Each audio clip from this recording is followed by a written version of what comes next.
आज हम जिस रंगबाज की बात करने जा रहे हैं उसे आप बखूबी जानते हैं, दाऊद इब्राहिम कासकर। कई कहानियां भी आपने सुनी होंगी, लेकिन आज मैं जो कहानी सुनाने जा रहा हूं वो कहानी दाऊद के मौत के मुंह से बच निकलने की कहानी है। ये कहानी है मुंबई पुलिस के प्रोजेक्ट एक्स की, और ये कहानी है भारतीय खुफिया एजेंसी के दाऊद इब्राहिम कासकर उर्फ दाऊद हसन शेख कासकर उर्फ दाऊद भाई को ना मार पाने वाली एक नाकाम मिशन की, या यूं कहें वो कहानी जिसमें भारत की एजेंसी के हाथ दाऊद की गर्दन तक पहुंच चुके थे। उसे मारा ही जाने वाला था कि दाऊद ने खेल कर दिया। इस कहानी में कुछ झोल है, इसलिए मैं इसे दो नजरियों से पेश करूंगा।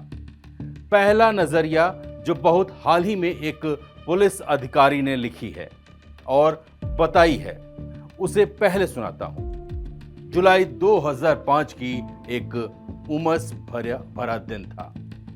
दिल्ली की सड़कों पर अभी बहुत ज्यादा ट्रैफिक नहीं था। हवा में एक बेचैनी तैर रही है, जैसे कुछ बड़ा होने वाला है। सेंट्रल दिल्ली के होटल अशोका के लाउंज में ब्रेकफास्ट कर रहे दो लोग एक कार से अभी निकले ही थे कि एक दूसरी कार ने उसे टेक ओवर कर लिया और सामने अड़ाकर रास्ता रोक लिया। टेक ओवर करने वाली गाड़ी से 5 लोग निकलते हैं। उनमें से एक की लंबाई 6 फीट थी। सब कार को घेर लेते हैं। 6 फीट लंबा वो आदमी उनका लीडर था। वो चिल्लाया, बाहर निकलो अभी कभी। कार में सवार दोनों लोग बाहर निकलते हैं। एक अपने हाथ ऊपर कर लेता है, लेकिन दूसरे के माथे पर गुस्सा होता है। बहुत अच्छी तरह से ड्रेस्ड, चेहरे पर रुआब, जिसके सामने हथियार तना था, लेकिन चेहरे पर डर का नामो निशान नहीं। उल्टा उसकी आंखें गुस्से से तप रही थी। वो कुछ बोलते तब तक 6 फीट लंबा वो आदमी दोनों की तरफ आंखें घुमाते हुए बोला, मुंबई पुलिस, तुम दोनों को गिरफ्तार किया जाता है। और बस यहीं पर दाऊद इब्राहिम को खत्म करने का इंटेलिजेंस ब्यूरो यानी आईबी का मिशन नाकाम हो जाता है। दिल्ली में यह मुंबई पुलिस का ऑपरेशन था। वो दिन था 11 जुलाई 2005 का। लेकिन जिन दो लोगों को मुंबई पुलिस ने उस दिन कार से जाते वक्त रोका था, उनमें एक था अंडरवर्ल्ड डॉन और दाऊद इब्राहिम का सबसे बड़ा दुश्मन, छोटा राजन का सबसे बड़ा हिटमैन विक्की मल्होत्रा। और दूसरे व्यक्ति के बारे में जब मुंबई पुलिस की टीम को पता चला तो उनके होश फाख्ता हो गए। जब मुंबई पुलिस के इंस्पेक्टर संजय पाटिल की टीम ने कार रोकने के बाद विक्की मल्होत्रा और दूसरे व्यक्ति को गिरफ्तार करने की बात कही, तो दूसरे व्यक्ति ने कहा, तुम ऐसा नहीं कर सकते, तुम किसी को गिरफ्तार नहीं करोगे, मैं इंटेलिजेंस ब्यूरो का पूर्व चीफ हूं। इंस्पेक्टर पाटिल के होश उड़ गए। पाटिल ने तुरंत मुंबई में joint commissioner crime Meeran Chadha Borwankar को फोन लगाया। मीरन चड्ढा बोरवडकर के मुताबिक मुंबई पुलिस ने एक प्रोजेक्ट एक्स चलाया था और उसे देख रहे डीसीपी दिल्ली जाने वाले थे, लेकिन उनकी फ्लाइट छूट गई थी और उन्हें दूसरी फ्लाइट लेनी पड़ी थी। और जब ये सब हुआ तब डीसीपी फ्लाइट में थे, लिहाजा इंस्पेक्टर पाटिल ने इंटेलिजेंस ब्यूरो का पूर्व चीफ से टकराने के बाद joint commissioner crime Meeran Chadha Borwankar को फोन किया और कहा, जय हिंद मैम, विक्की मल्होत्रा के साथ एक और व्यक्ति हैं जो अपने आप को इंटेलिजेंस ब्यूरो का पूर्व चीफ बता रहे हैं और कह रहे हैं कि हम विक्की मल्होत्रा को गिरफ्तार नहीं कर सकते। बोरवडकर ने कड़े लहजे में कहा, कौन है, बात कराओ मेरी। जैसे कथित तौर पर आईबी के पूर्व चीफ लाइन पर आए, बोरवडकर पर वो बरस पड़े। कौन हो तुम? Joint commissioner crime? कोई महिला तो है ही नहीं। तुम कौन हो जो झूठ बोल रही हो? मीरन चड्ढा बोरवडकर ने उधर से कहा, अरे भाई आप कौन हैं और ऑपरेशन के बीच में कहां से आ गए? बोरवडकर के मुताबिक जब प्रोजेक्ट एस चलाया गया था तब मुंबई में एक्सटॉर्शन की शिकायतों पर एक्शन लेने के लिए क्राइम ब्रांच ने ये एक्शन लिया था और उन्हें तमाम एक्सटॉर्शन की धमकियों में कॉल ट्रेस करने पर 3 लोगों की आवाज इंटरसेप्ट हुई थी, जिसमें एक तो विक्की मल्होत्रा की थी, जिससे मुंबई पुलिस चिर परिचित थी कि छोटा राजन का शूटर है। दूसरी आवाज छोटा राजन के दूसरे शूटर फरीद तनाशा की थी, इससे भी मुंबई पुलिस परिचित थी। लेकिन एक और आवाज ट्रेस हुई थी, जिसे सरजी कहकर संबोधित किया जा रहा था। ये सरजी कौन थे, ये किसी को पता नहीं था। बोरवडकर के मुताबिक इन कॉल्स को ट्रेस करती हुई क्राइम ब्रांच की टीम कोलकाता पहुंची, फिर दिल्ली पहुंची थी। 11 जुलाई 2005 को जिस दिन इंस्पेक्टर पाटिल ने पूर्व आईबी चीफ और विक्की मल्होत्रा को सेंट्रल दिल्ली में रोका, उस दिन सुबह कॉल के ट्रेस करते हुए मुंबई क्राइम ब्रांच की इंस्पेक्टर संदीप पाटिल की टीम दिल्ली के अशोका होटल पहुंची थी, जहां विक्की मल्होत्रा और फरीद तनाशा एक व्यक्ति से मिल रहे थे और ब्रेकफास्ट पर होटल के लॉबी में उनमें बात हो रही थी। इंस्पेक्टर पाटिल ने बोरवडकर को जानकारी दी कि होटल अशोका में छोटा राजन के दोनों टॉप शूटर एक आदमी से मिल रहे हैं, जो बिना तकल्लुफ के लॉबी में बैठे आराम से ब्रेकफास्ट कर रहे हैं। बोरवडकर ने पाटिल को बोला था कि नजर रखो और जैसे ही मौका मिले सबको दबोच लो। जब इंस्पेक्टर पाटिल ने विक्की मल्होत्रा और अजनबी शख्स को होटल के बाहर निकलते ही रोक लिया और बोरवडकर को फोन लगाया, तो बोरवडकर की उस अजनबी शख्स से कड़े लहजे में बात हुई। मुंबई की ज्वाइंट कमिश्नर क्राइम मीरन चड्डा बोरवडकर ने उनसे पूछा, आप कहते हो कि आप पूर्व आईबी चीफ हो, तो बताओ कि महाराष्ट्र में आपके बैच में कौन है। एक के बाद एक उन्होंने महाराष्ट्र में अपने बैच के ऑफिसर्स के नाम गिना दिए। बोरवडकर को लगा कि बंदा सही है, लेकिन बोरवडकर के मुताबिक तब तक उन्होंने पीसीआर कॉल कर दिल्ली पुलिस को बुला लिया था, मतलब 100 नंबर डायल कर दिया था और दिल्ली पुलिस को बुला लिया था। बोरवडकर के मुताबिक उन्होंने उन्हें धमकी दी कि मैं तुम्हें देख लूंगा, और बोरवडकर ने अपनी किताब में यह बताया कि उन्होंने देख भी लिया। वो कोई और नहीं, मौजूदा सरकार में राष्ट्रीय सुरक्षा सलाहकार अजीत डोभाल हैं। बोरवडकर ने जो बातें बताई हैं, उसके मुताबिक अजीत डोभाल उनसे कभी नहीं मिले, कभी भी उनसे बात नहीं की। हालांकि इस दौरान बोरवडकर जो सीबीआई की डायरेक्टर बन सकती थी, वो bureau of police research and development के डीजी पद से रिटायर हुई। उन्होंने अपनी ऑटोबायोग्राफी में लिखा है कि मैडम कमिश्नर के नाम से ये किताब लिखी है, और उसमें उन्होंने एक द 2.5 अरेस्ट चैप्टर लिखा है, जिसमें ये कहानी बयां की है। उन्होंने आगे ये बताया कि उन्होंने इंस्पेक्टर पाटिल को कहा कि विक्की मल्होत्रा को गिरफ्तार करो।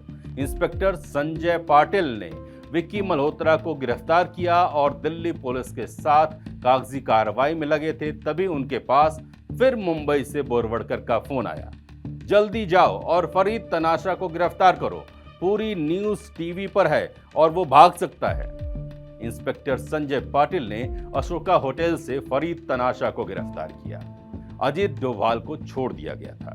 लेकिन तस्वीर का एक दूसरा पहलू भी है, एक और दूसरी कहानी है जो भारत की मीडिया में बहुत चली और सिक्योरिटी एजेंसियों या खुद कहें अजीत डोभाल के जरिए कभी भी खारिज नहीं की गई।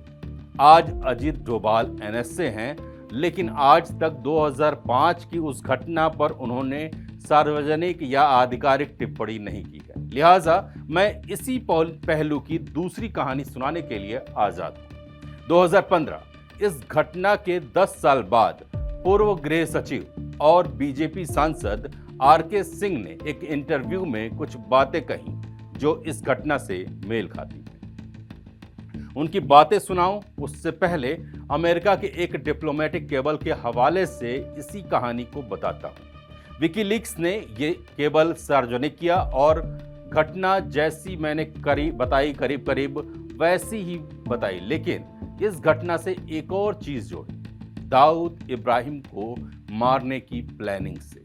इसमें अमेरिका ने जाहिर किया कि भारत के मीडिया ने इस घटना को दाऊद इब्राहिम की बेटी महरूख की पाकिस्तानी क्रिकेटर जावेद मियांदाद के बेटे जुनैद की शादी से। जैसे ही मीडिया को यह पता चला कि दिल्ली में पूर्व आईबी चीफ अजीत डोभाल के साथ कार में जा रहा छोटा राजन का शूटर विक्की मल्होत्रा और उसे गिरफ्तार कर लिया गया है, तो कहानी सामने आई कि मुंबई पुलिस ने दाऊद इब्राहिम को खत्म करने के लिए आईबी के प्लान पर पानी फेर दिया, क्योंकि दाऊद को इसकी भनक लग गई और उसने मुंबई पुलिस में अपने किसी खबरी को यह खबर दे दी। सच्चाई क्या है कोई नहीं जानता, क्योंकि आज तक उस घटना के बारे में खुद अजीत डोभाल ने कुछ नहीं कहा, लेकिन मीडिया रिपोर्ट्स को खारिज भी नहीं किया।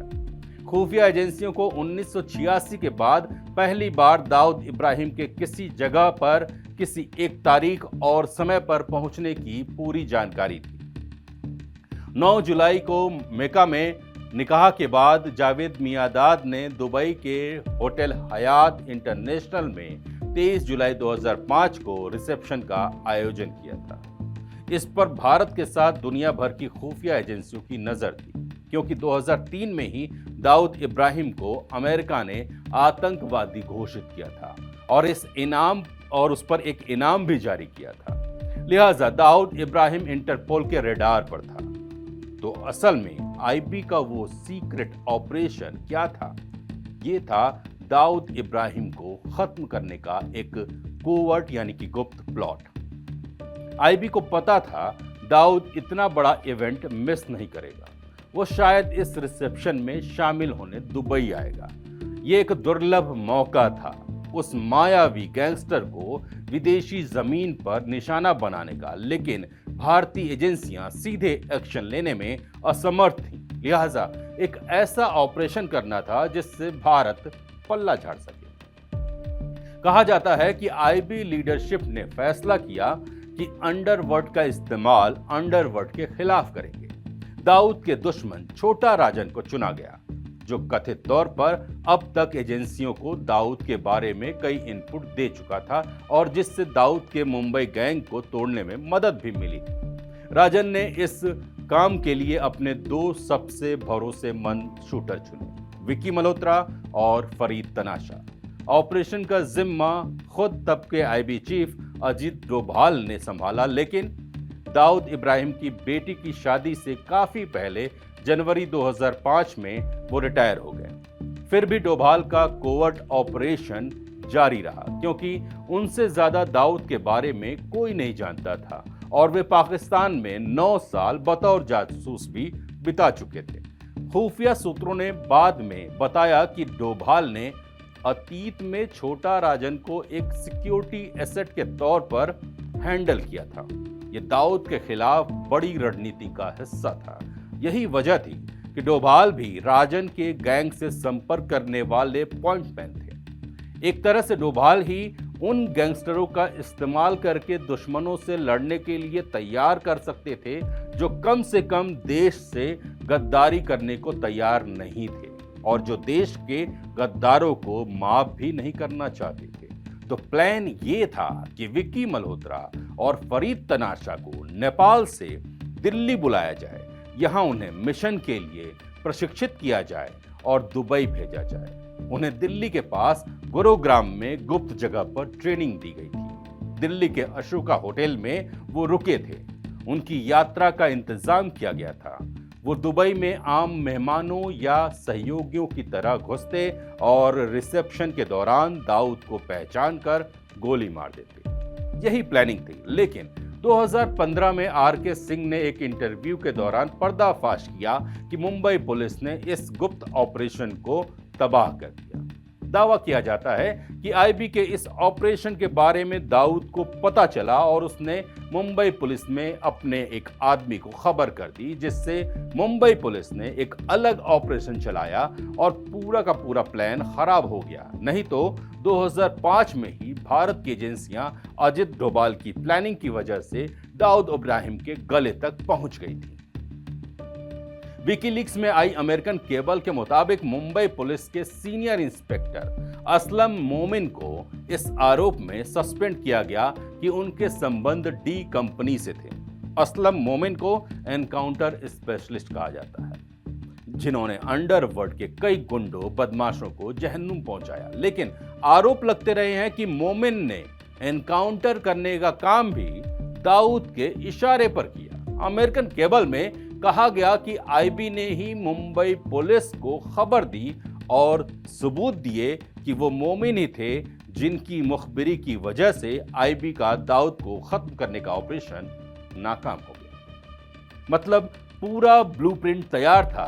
आज से 20 साल पहले ही दाऊद को खत्म किया जा सकता था, लेकिन जाने कहां चूक हुई कि पूरा का पूरा प्लान चौपट हो गया। दाऊद इब्राहिम के बारे में कहा जाता है कि वो आज भी जिंदा है, लेकिन अभी भी पाकिस्तान की टेरिटरी में ही कैद है, बाहर नहीं निकल सकता। उसने भले ही क्रिकेट में सट्टे के बाजार, प्रॉपर्टी, डायमंड, चीनी मिल, ड्रग्स और कपड़ों के बिजनेस से करीब 50,000 करोड़ की डी कंपनी खड़ी कर ली है, लेकिन उसके हिस्से में सुकून नहीं है। वो चाहकर भी हिंदुस्तान नहीं आ सकता। वो चाहकर भी उस धरती पर आखिरी सांस नहीं ले सकता जहां उसने जन्म लिया। वो चाहकर भी उस डर से मुक्ति नहीं पा सकता कि उसके अपने सुरक्षित हैं। एक अपराधी, एक रंगबाज, एक आतंकवादी की यही जिंदगी होती है, या तो सलाखों के पीछे मौत या सलाखों के बिना ही कैद वाली मौत। कहते हैं दाऊद कैंसर से जूझ रहा है, यानी आखिरी वक्त में तड़प रहा है। यही नियति होती है एक क्रिमिनल की। मैं माधव तिवारी इस वादे के साथ आपसे इजाजत लेता हूं कि दाऊद इब्राहिम की फिर कभी एक और कहानी लेकर आऊंगा। तब तक के लिए सावधान रहिए, सतर्क रहिए और सुरक्षित रहिए। जय हिंद।